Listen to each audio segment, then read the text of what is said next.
नमस्कार दोस्तों, जय हिंद। दिस इज सोनू अहलावत लेकर आ चुका हूं आपके लिए दी करंट अफेयर शो का 10th एपिसोड, जिसमें हम लास्ट पूरे वीक के सभी इंपोर्टेंट करंट इवेंट्स को डिटेल के साथ डिस्कस करने वाले हैं, जो कि आपके आने वाले हर एक कॉम्पिटिटिव एग्जाम के लिए मोस्ट इंपोर्टेंट रहने वाली है। देखिए फ्रेंड्स, आपके किसी भी कॉम्पिटिटिव एग्जाम में इससे बाहर करंट अफेयर का एक भी क्वेश्चन नहीं जाएगा, तो आप एवरी संडे शाम 5 बजे दी करंट अफेयर शो को फॉलो करते रहिए। तो चलिए फ्रेंड्स, आज का एपिसोड फटाफट शुरू करते हैं। तो चलिए फ्रेंड्स, बात करते हैं आज के फर्स्ट इंपोर्टेंट करंट इवेंट के बारे में। चीन ने दुनिया का पहला 6G उपग्रह को लॉन्च किया। फ्रेंड्स, हाल ही में आप लोगों ने भी न्यूज में देखा होगा, चीन ने दुनिया का पहला 6G सैटेलाइट लॉन्च कर दिया है। कहां से? अपने सांक्सी providence Taiwan satellite launch centre से। और इसी के साथ साथ 12 और नए सैटेलाइट लॉन्च किए हैं, जो कि अपने अपने ऑर्बिट में सक्सेसफुली जा चुके हैं।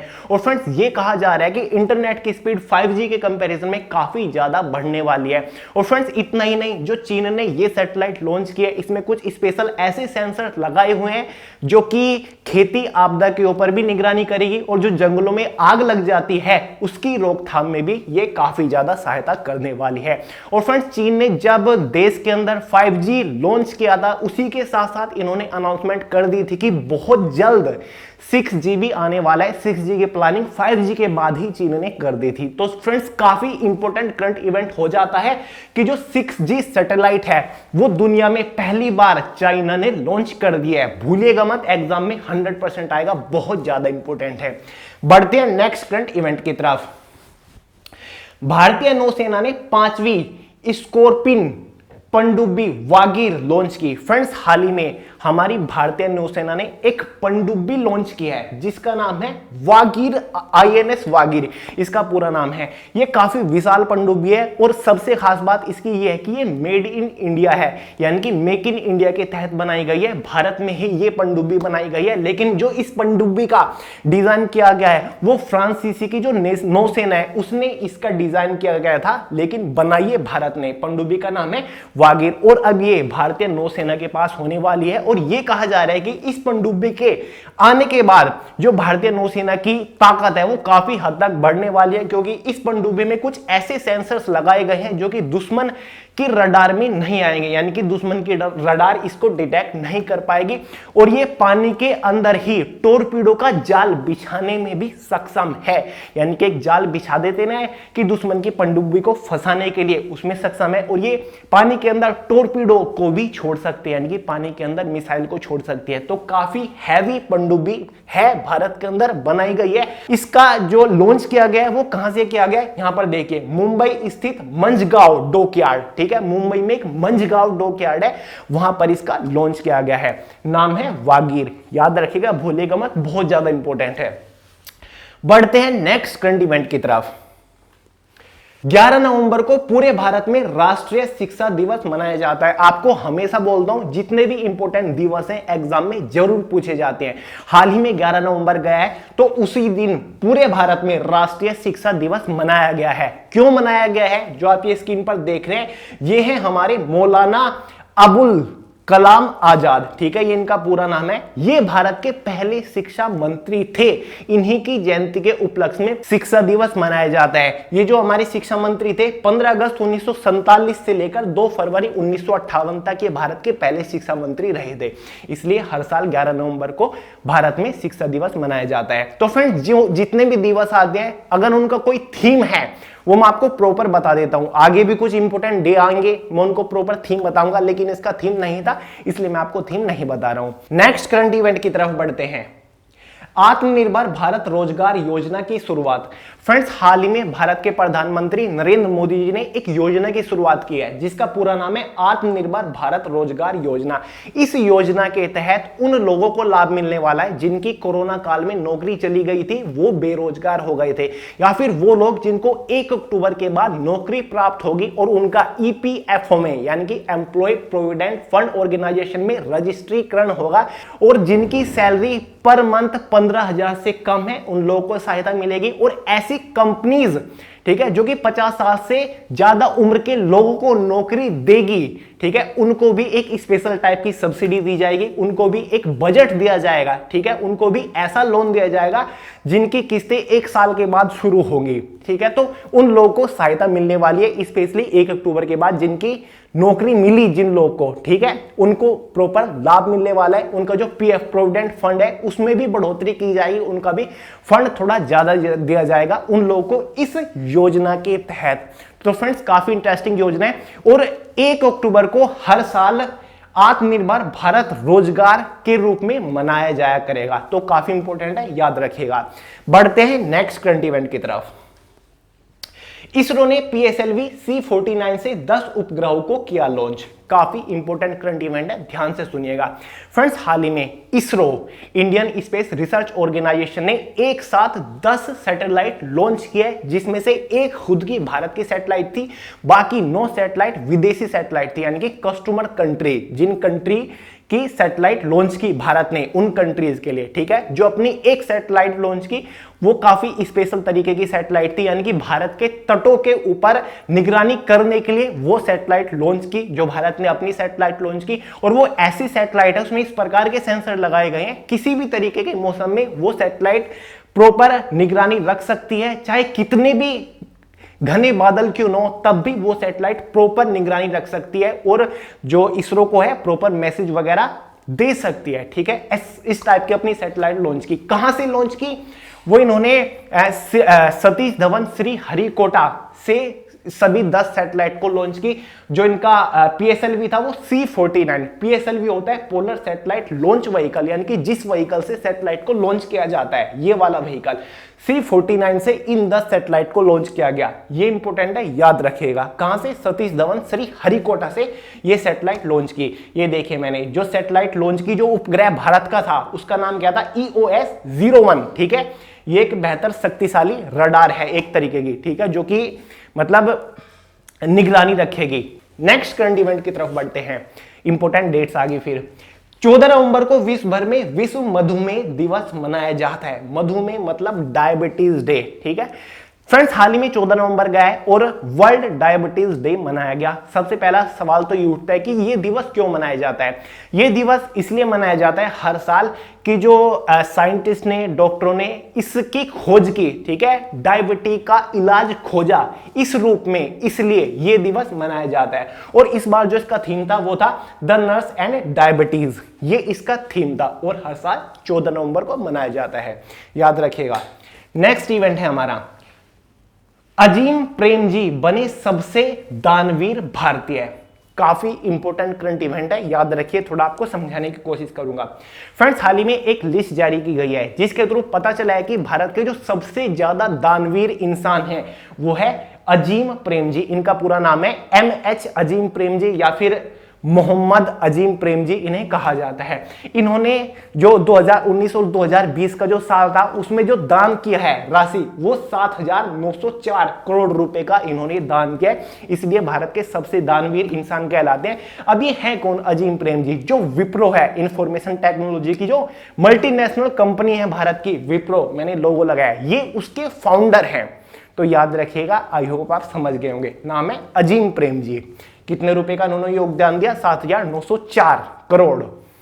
नेक्स्ट इवेंट है, प्रधानमंत्री मोदी ने की रो पैक्स सेवा की शुरुआत। फ्रेंड्स, हाल ही में प्रधानमंत्री मोदी ने वीडियो कॉन्फ्रेंसिंग के जरिए एक सर्विस की शुरुआत की जिसका पूरा नाम है रो पैक्स फेरी सर्विस, इसका पूरा नाम है। कहां पर यह सर्विस शुरू की? गुजरात के अंदर सर्विस शुरू की।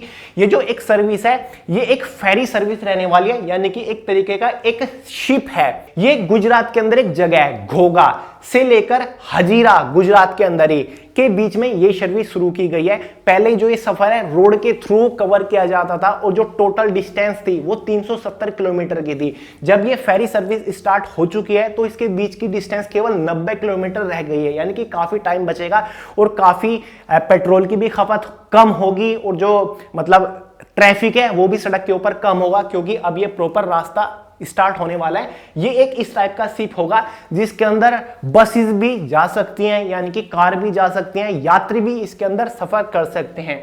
तो ये देखिए गुजरात के हजीरा से घोघा के बीच में 90 किलोमीटर का ये सफर रहेगा। मैं आपको प्रॉपर दिखा देता हूं। तो देखिए इस टाइप का एक शिप होता है जिसके अंदर कार, यात्री, सब कुछ, ट्रक, माल वगैरह भरे हुए ट्रक भी इसके अंदर रह सकते हैं, सफर कर सकते हैं। पहले जो सड़क से वो डिस्टेंस कवर कर देते, अब ये एक शॉर्टकट हो गया, ठीक है। इसमें ट्रक को लादा गया, बहुत सारे एक साथ ट्रक को, और शॉर्टकट तरीके से दूसरी जगह छोड़ दिया गया। यहां पर लिखा हुआ है साल भर में करीब 80,000 गाड़ियां यानी कि कार और करीब 30,000 ट्रक इस नई सेवा का लाभ ले सकेंगे, ठीक है। यानी कि ये एक बड़ा पार्किंग भी आप इसे कह सकते हैं, काफी ट्रक का, बाइक्स का और यात्रियों का और कार्स का। तो काफी इंटरेस्टिंग ये रहने वाला है।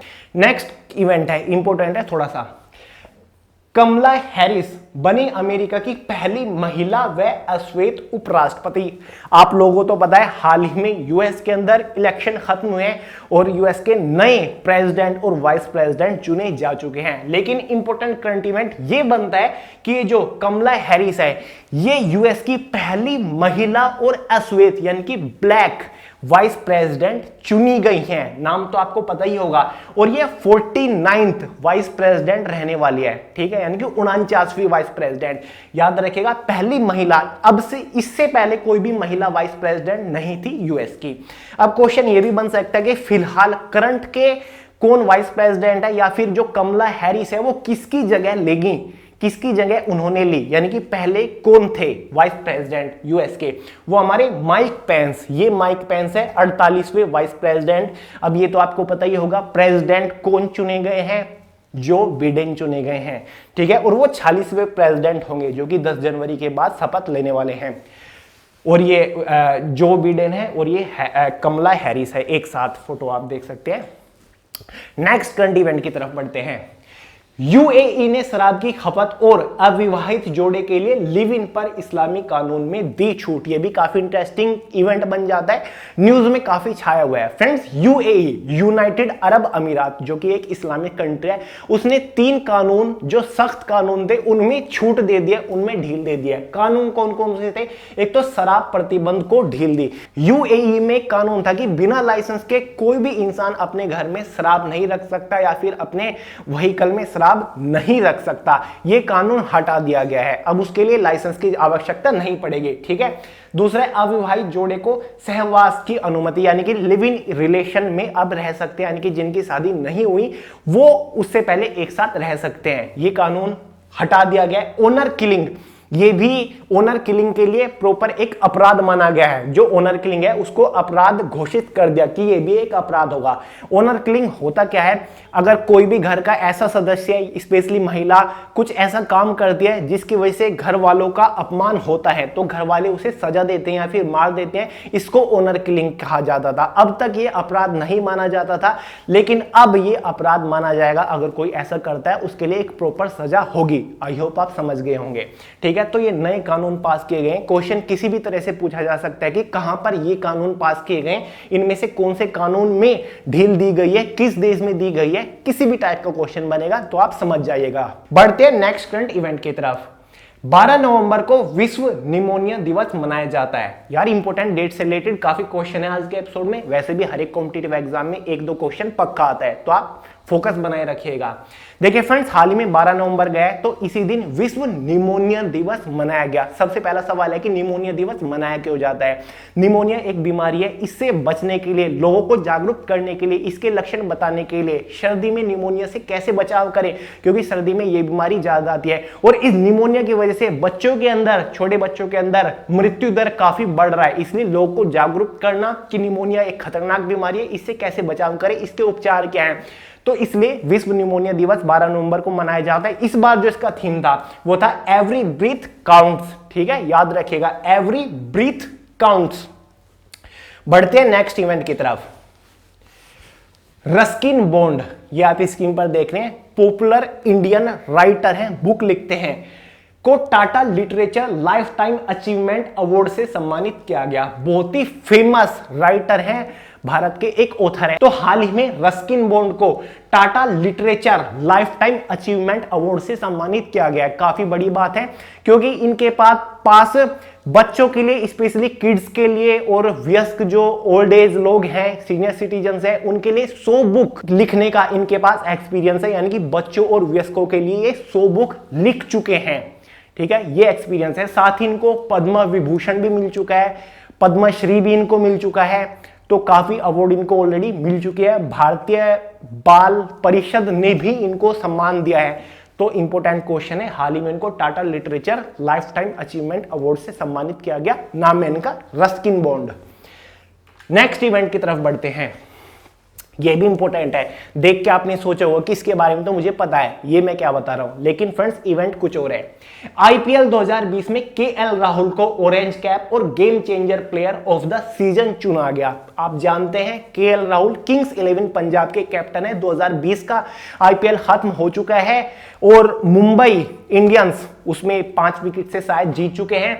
और फ्रेंड्स जो ऑरेंज कैप है, आप लोग जानते हो ऑरेंज कैप होता है, पर्पल कैप होता है, ऑरेंज कैप उन्हें दिया जाता है जो कि इस लीग में सबसे ज्यादा रन बनाते हैं। तो केएल राहुल को ऑरेंज कैप, एक तरीके का अवार्ड आप इसे समझ लीजिए। केएल राहुल को ऑरेंज कैप दिया गया है क्योंकि इन्होंने लीग में सबसे ज्यादा रन बनाए हैं। केएल राहुल ने 14 मैचों में 670 रन बनाए हैं और ये एक तरीके का इन्होंने इतिहास रचा, इसीलिए इनको ऑरेंज कैप मिला। नेक्स्ट इवेंट की तरफ बढ़ते हैं, शायद लास्ट है आज का लेकिन इंपॉर्टेंट है। पोत परिवहन मंत्रालय का नाम बदलकर बंदरगाह पोत परिवहन एवं जलमार्ग मंत्रालय किया गया। भारत की कैबिनेट मिनिस्ट्री के बारे में तो आप जानते होंगे, डिफरेंट डिपार्टमेंट डिफरेंट मंत्रियों को दिए गए हैं। तो इसी में ही एक डिपार्टमेंट था पोत परिवहन मंत्रालय। अब इसका नाम बदल दिया गया है, वो हो गया बंदरगाह पोत परिवहन एवं जलमार्ग मंत्रालय। मिनिस्ट्री ऑफ शिपिंग का नाम बदलकर ministry of port shipping and waterways रख दिया गया है। ये ऐसा डिपार्टमेंट है जो कि पोर्ट, ठीक है, जो जलमार्ग है उनकी निगरानी करता है, यानी कि उनकी देखरेख करता है। ठीक है, माल इधर से उधर जाता है, शिप्स है, शिपिंग की देखरेख करता है, सब कुछ वो डिपार्टमेंट इसी के अंडर आता है। तो अब इसका नया नाम हो गया है, याद रखिए, हिंदी में बंदरगाह पोत परिवहन एवं जलमार्ग मंत्रालय, इंग्लिश में ministry of port shipping and waterways हो चुका है। अब इसके मिनिस्टर कौन है यार, ये देखिए, मनसुख एल मांडविया, ये इसके मिनिस्टर है, ये आप स्क्रीन पर देख रहे हैं। तो इसका नया नाम हो चुका है, ये याद रखिएगा यार, याद रखने वाली चीज है, नोट बना लीजिए, कहीं पर लिख लीजिए। इंपॉर्टेंट है, आपको लग रहा होगा कि यार ये क्या है, इंपॉर्टेंट थोड़ी ना है, लेकिन फ्रेंड्स यही इंपॉर्टेंट है। एग्जाम में क्वेश्चन यहीं से ही बनते हैं, मैं एनालाइज करता रहता हूं प्रीवियस ईयर को, तो बहुत ज्यादा इंपॉर्टेंट है। तो आई होप आज का लास्ट करंट इवेंट था। आई होप फ्रेंड्स, मैं उम्मीद करता हूं पूरी कि यार आप दिक करंट अफेयर शो को दबा के एंजॉय कर रहे होंगे और शेयर आप करते नहीं हो। तो यार शेयर किया करिए वीडियो को अपने दोस्तों के साथ, व्हाट्सएप फेसबुक पर जितना हो सके शेयर करिए। और यार चैनल को सब्सक्राइब करो, वीडियो देखते हो निकल जाते हो, सोचा नोटिफिकेशन कैसे आएगा, जब आप सब्सक्राइब करोगे तभी तो नोटिफिकेशन पहुंचेगा। बेल आइकन को प्रेस करिए और एम रखते हैं आज के दी करंट अफेयर शो का 6000 लाइक्स का। तो यार फटाफट लाइक करिए और नेक्स्ट संडे मिलते हैं नए एपिसोड के साथ। तब तक के लिए जय हिंद।